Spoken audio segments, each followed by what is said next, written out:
안녕하세요. 서영주입니다. 오늘은 귀신을 쫓아내시는 예수님의 능력에 대한 이야기를 통해서 우리들에게도 찾아오는 더러운 귀신을 어떻게 제압하고 물리칠 수 있을지를 생각해 보도록 하겠습니다.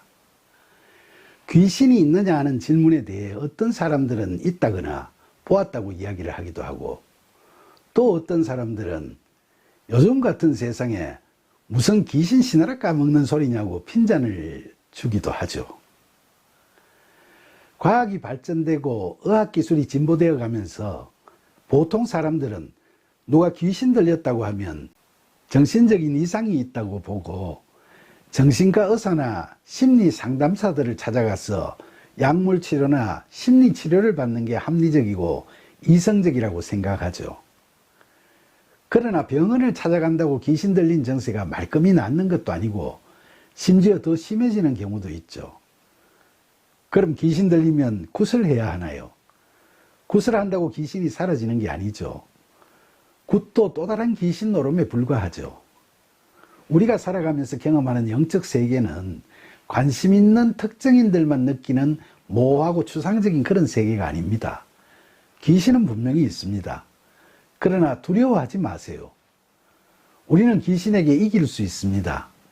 또 스스로 귀신이 들려서 어찌할 수 없을 때는 귀신을 물리칠 능력을 갖춘 이들의 조력을 받아 귀신을 내쫓을 수도 있습니다. 귀신은 일반 세상뿐만 아니라 심지어 교회에도 찾아와서 설칩니다. 교회에 귀신이 들어오면 형식적인 종교 행위들은 남보란 듯이 해도 정신적으로 만모니즘에 빠진 교인들이 주류를 이루게 되면서 예배가 구판이 되고 교회가 마귀의 소굴로 바뀌어버리고 말죠.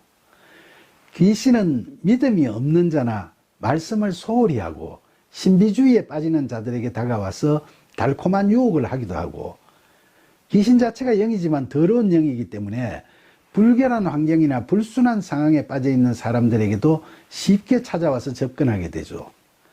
귀신은 이처럼 누구에게나 들어올 수 있고, 특히 귀신이 없다고 무시하는 자에게나 반대로 귀신을 몹시 두려워하는 자에게는 더 쉽게 다가옵니다. 귀신은 세례를 받으시고 강야로 나가신 예수님께도 찾아왔습니다. 귀신은 예수님께 접근해서 육신의 정욕, 이생의 자랑, 안목의 정욕을 부추기는 유혹을 했습니다만, 예수님께서는 신명기 말씀을 인용하시면서 귀신에게 사람은 하나님의 입으로부터 나오는 모든 말씀으로 살 것이라고 하시고, 주 너의 하나님을 시험하지 말라고 하시면서 주 너의 하나님께 경배하고 다만 그를 섬기라는 말씀을 하시자 귀신이 굴복하고 예수님을 떠나가 버렸죠. 그 후로 세례 요한이 잡혀가게 되자 예수님께서는 본격적인 사역을 시작하시게 됩니다. 예수님께서 이렇게 전면에 등장하시는 건 복음 전파를 위한 것이지만, 요한일서 3장 8절에서 이야기하듯이 하나님의 아들이 마귀의 일을 멸하려고 나타나신 거라는 의미도 있죠. 예수님께서는 어부였던 베드로와 안드레, 그리고 요한, 야고보를 제자로 부르셔서 그들과 함께 가버나움으로 들어가셨죠. 안식일에 회당에서 사람들을 가르치시는데 예수님의 교훈에 사람들이 놀라고 가르치시는 것이 권위 있는 자와 같고 서기관들과는 같지 않다고 다들 느꼈죠.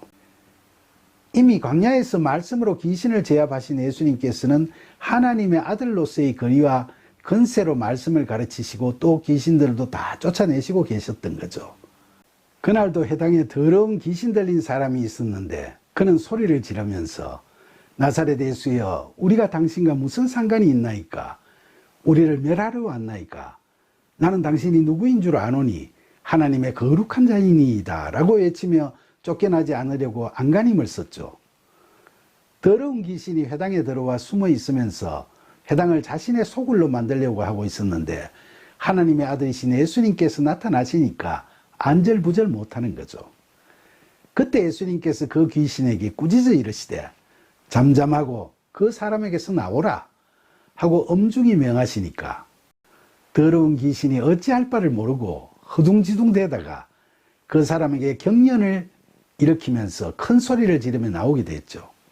사람들이 다 놀라서 서로 이게 어떻게 된 거냐고 물으면서 예수님께서 더러운 귀신에게 명하시니까 귀신도 순종하였는데 이건 권위 있는 새 교훈이라고 말들 했죠. 이처럼 예수님께서 하시는 말씀은 권위 있고 귀신까지도 제압하는 막강한 권세가 있는 것임을 알 수 있게 하는 대목이죠. 그러니까 우리에게 귀신이 다가올 때도 우리는 대적 기도와 함께 말씀으로 우리의 믿음을 시인하고 우리가 하나님의 자녀임을 분명히 밝히면 그 권세가 귀신을 누를 수 있죠. 우리가 영적으로 귀신에게 눌릴 때 예수 그리스도의 이름으로 기도하면서 하나님의 은혜로 구원받아서 거룩한 성전이 된 우리를 선포하고 말씀을 붙잡고 그 귀신을 분별해서 대적하면 그 귀신은 꽁무니를 뺄 겁니다. 이처럼 우리가 귀신과 대적하려면 담대하기도 해야 되고 우리 스스로가 깨끗하기도 해야 되지만 무엇보다도 광야에서 예수님께서 하셨듯이 말씀으로 강하게 무장되어 있어야 합니다. 우리가 어떤 상황에 있든 간에 또 어떤 사람을 만나든 간에 그 순간이 불안하고 두려움이 심하게 느끼기까지 된다면 거기에는 귀신이 동하고 있는 거죠. 귀신은 악한 영이기 때문에 우리에게 불안과 두려움을 주죠. 그러나 겁낼 필요는 없습니다. 우리가 말씀으로 영을 분별하고 더러운 귀신이 들어오지 못하도록 성령의 도우심을 구하는 기도를 하면 귀신을 거부하는 우리의 거절함이 강력한 권세가 생겨서 귀신이 들어올 수 있는 틈이 생기지 않죠. 그러니까 기도를 통해 말씀의 힘을 발휘할 수 있도록 평소에 성경 공부를 열심히 해야 합니다. 광야에서 귀신을 물리치신 예수님처럼 말씀이 완전히 체득되어 있어야 영적 전쟁에서 이길 수 있는 것이니까요. 말씀을 공부할 때도 자신의 이성이나 지성에 의존해서 하기보다는 늘 성령의 이끄심을 받아 말씀의 의미를 바르게 이해하도록 기도하세요. 그런 성령의 역사하심이 있어야 믿음이 확정되고 말씀이 이해가 됩니다. 이처럼 믿음으로 말씀을 잘 받아들이는 사람에게는 귀신이 다들 피해가죠. 사도 바울이 빌립보서 4장에서 아무것도 염려하지 말고 다만 모든 일에 기도와 간구로 너희 구할 것을 감사함으로 하나님께 아뢰라.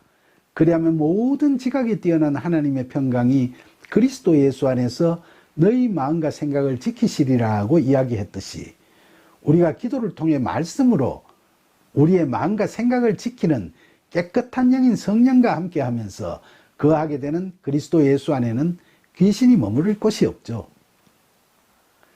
그렇게 기도하면 우리는 절대로 귀신에게 휘둘리지 않고 우리가 묵상하는 말씀에 힘입어 귀신으로부터 완전히 자유로워지고 하나님의 평강을 누릴 수 있습니다.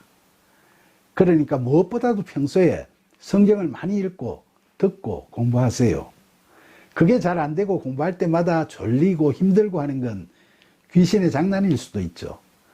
그런 졸음과 어려움을 물리칠 수 있는 힘이 있어야 귀신의 권세가 우리에게 악한 영향을 끼치지 못하게 되고 우리가 승리할 수 있게 되는 겁니다.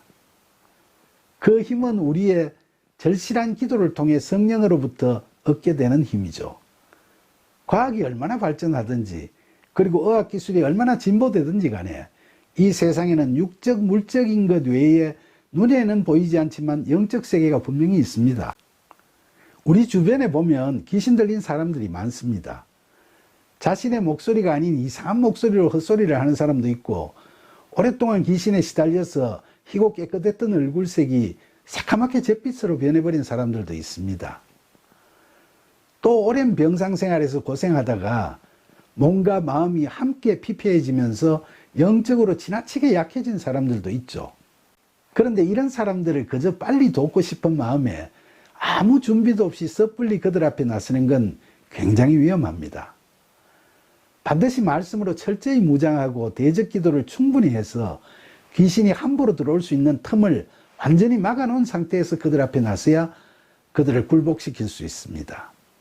그렇지 못하면 도우러 갔다가 마귀의 권세에 휘둘려서 자기까지 귀신 들린 자로 되어버릴 수도 있으니까요. 자기 혼자의 힘으로 벅차다고 느낄 때는 믿음 강한 목회자나 교인들과 동행해서 같이 귀신과 맞닥뜨려야 합니다. 귀신을 두려워할 필요는 없지만 그렇다고 해서 너무 깔봐서도 안 되죠. 귀신 중에도 권세가 강력한 귀신도 있죠. 마가복음 5장에 보면 예수님께서 그라사인의 지방에 가셨을 때 무덤 사이에서 거처하는 더러운 귀신 들린 자를 만나셨죠. 그에게는 군대라는 이름의 여러 귀신들이 연합된 귀신이 들어가 있는 바람에 사람들이 수갑과 쇠사슬로 묶어 놓아도 그걸 끊고 소리를 지르고 하는데도 아무도 그를 제압할 힘이 없었죠. 그런 그를 만나신 예수님께서는 더러운 귀신아 그 사람에게서 나오라고 명하시고 그 귀신들이 원하는 대로 돼지에게 들어가게 하셨는데 그 귀신의 숫자가 엄청나게 많아서 거의 2,000마리나 되는 돼지떼가 귀신이 들려서 바다를 향해 내리다라 그 바다에서 몰살되고 말았죠. 이 그라사 강인에게 들어와 있던 마귀는 이름이 군대라고 하는데 헬라어로는 레기온, 즉 6,000명 정도의 로마 일개 군단으로 로마 식민지를 강력하게 통치하는 군단을 의미합니다. 이처럼 강한 마귀 군단은 그라사 지방의 모든 사람들에게 악한 영향력을 행사하고 있었으며 그 지역 사람들의 힘만으로는 그 마귀를 다스릴 수가 없었던 거죠. 그래서 동네 사람 그 누구도 그라사 강인을 제어할 수 없었던 겁니다. 이처럼 건세가 강한 귀신은 예수님처럼 말씀에 힘과 능력이 있어야 제압하고 쫓아낼 수 있는 거죠.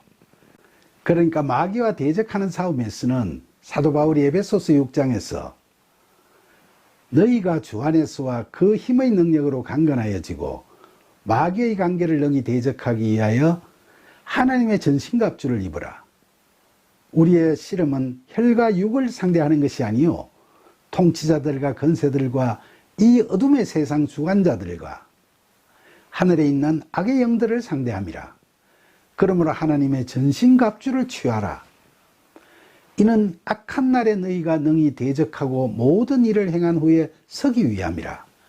그런즉 서서 진리로 너희의 허리띠를 띠고 의의 호신경을 붙이고 평안의 복음이 준비한 것으로 신을 신고 모든 것 위에 믿음의 방패를 가지고 이로써 능히 악한 자의 모든 불화살을 소멸하고 구원의 투구와 성령의 금 곧 하나님의 말씀을 가지라 라고 하는 근고의 말씀을 가슴에 품고 마귀와 대적할 임전태세를 항상 갖추고 있어야 하는 겁니다.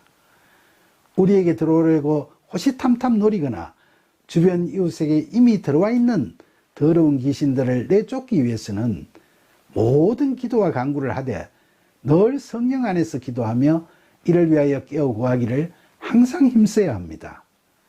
이처럼 우리 자신과 교회와 우리 사회를 귀신의 농간으로부터 지켜나가기 위해 하나님의 전신갑주를 입고 힘껏 싸우며 우리를 승리로 이끌어 주시는 여호와 니시 하나님의 보호하심의 은혜를 절실히 구하는 저와 여러분이 되기를 간절히 기원하면서 우리와 늘 함께 하시는 예수 그리스도의 이름으로 기도드립니다.